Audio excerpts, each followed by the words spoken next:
See, heart of the operating system is the kernel, and we have different approaches for building an operating system kernel. So based on the kernel design, we can go for classifying kernels into monolithic and micro. We have a monolithic kernel and a micro kernel. In monolithic kernel, the in this particular architecture, all the kernel services which are run, all the kernel services, they go for running in a kernel space only. Fine. All kernel modules will go for running within the same memory space under a single kernel thread. There is a tight internal integration of kernel modules in the monolithic kernel architecture. Because of this tight internal integration between the modules in a monolithic architecture, they can go for utilizing the low level features of the system very effectively. Fine.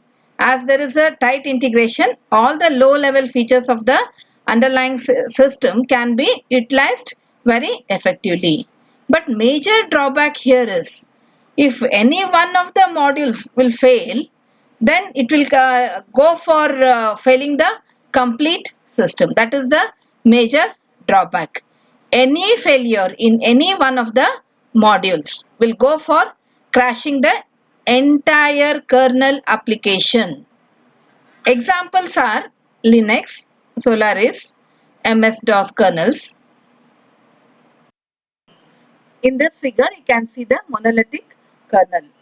See, applications, to the applications you have the kernel being connected, and in this monolithic kernel we have all the operating services, operating system services in a same kernel space, running in the same kernel space. The second one is microkernel. See, microkernel design, it will go for incorporating only the essential set of operating system services in the kernel, which are essential. Those only will be there in the OS kernel. Fine. The rest of the operating system services will be implemented in a programs which are called as servers. And these servers, they run in the user space. So, which are essential set of operating system services, they will be there in the kernel. That kernel we are calling it as a microkernel. Other operating system services will be there in the servers. Server, it is making use of the user space. And because of this design, what is happening here is we have an abstraction. We have a neutral abstraction. And mainly the OS services which are there in the microkernel are very important one, like the memory management, process management, timer system and interrupt handlers. These are the most essential services. This will be the part of the microkernel. Examples are Mac, QNX, Minix 3 are the examples of the microkernels. And architecture you'll be seeing in the next slide. See, advantages with respect to the micro kernel is, first one is robustness, and second one is configurability. Being robust means, see, if you have a problem in any of the services which is running as a server application, then the same can be reconfigured. That is, it can be reconfigured and it can be restarted without the need for restarting the entire OS. You don't have to restart the entire OS. In which service you have a problem, you can go for reconfiguring that particular service and you can go for restarting. You don't have to restart the entire OS. And this kind of robustness is needed in the systems which will go for demanding high availability. Fine. If you need a system wherein you need to have a high availability, then this robustness is needed. And services which run as servers, fine. Services which are running as servers, they are running on a different memory space. So the chances of corruption with respect to the kernel services is ideally a zero only. So kernel services will not get corrupted by the server services or the services which are there in the server. Second one is configurability. See, any service which run as a server application, this can be changed without need for restarting the whole system. Fine. When you are not restarting the whole system, when you are able to change the service with respect to the server application, then what is happening here is this is making the system dynamically configurable. It is making the system dynamically configurable. In this slide, you can see the microkernel model. See, we have the applications in one group, the servers, that is kernel services running in the user space as one group, and you have a microkernel with the essential services. They are the memory management, process management, timer and interrupt management. See, depending upon the type of the kernel and the services of the kernel and purpose and the type of the computing system, where the operating system is used and how it will go for giving the response to the applications, the operating system can be classified in two types. First one is general purpose operating system. Second one is real-time operating system. See, in a general purpose operating system, these will be used in general computing systems. So, we are calling them as general purpose operating system or GPOS.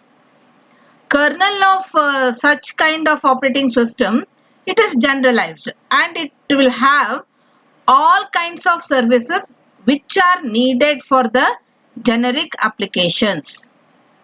And this GPOS, they are quite non-deterministic in behavior. Their service can go for having a random delays in the application software, and they may cause the slow response of an application, and this can be done very unexpectedly. Fine. When you are using a general purpose operating system, we say that it is non-deterministic in behavior. What it means is we can have the delays with respect to the application software, and we can go for having even the slow response with respect to and that too like unexpectedly in an application. So we go for making use of this general purpose operating system in computing system, where you don't have to have a deterministic behavior, where it is not very critical. There you can go for making use of the GPOS. General examples here will be your personal computer, desktop system. There you can go for using the GPOS. Windows 10, Windows XP, MS-DOS, they are all the examples for general purpose operating system. Second one is the real-time operating system. See, real-time means we have a deterministic timing behavior. Deterministic timing behavior in the real-time context means the operating system services will go for consuming only known and expected amount of time regardless of the number of services. That is, even if the number of services are more, then also how much whatever is the expected time, it will go for taking only that particular expected time. Real-time operating system it will go for implementing the policies and rules which are time critical with respect to the time critical allocation of systems resources, and RTOS will go for deciding which application has to run and in which order and how much time each will go for taking, which application has to run and follow in which order of the applications have to be run and how much time each application has to take. This is decided by the RTOS. Here we have a predictable behavior. This predictable behavior we get by the application of policies and rules. Policies will guide the design of an RTOS, whereas rules implement those policies and resolve the policy conflicts. Example with respect to the RTOS are VxWorks, then the Windows Embedded Compact QNX, then